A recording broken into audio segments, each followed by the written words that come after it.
Today we're going to be showing y'all how to install a shock on a Chevy Colorado. It takes 3 bolts. It's one at the bottom, 2 at the top to go ahead and put it in. First thing first, what we're going to do is we're going to go ahead and line it up and go ahead and get the bolt started so we can go ahead and get this situated. Now, I'm going to align it just so I know my general spec set, 2 at the top, 1 at the bottom. I'm going to put the bolt in at the bottom so I know where I'm at and I won't struggle in the end.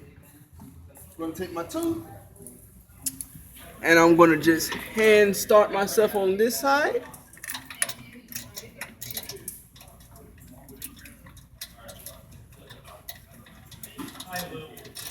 Like so.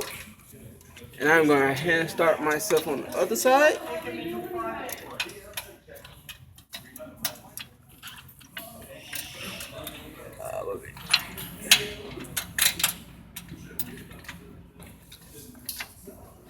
Like so. Then I'm going to take my DeWalt here and I'm going to go ahead and tighten everything going up in here. At the top first.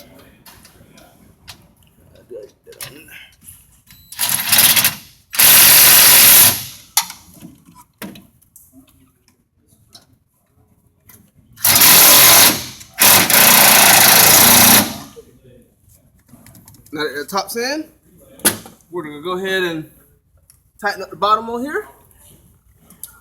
Bolt, meet nut, meet adjustable.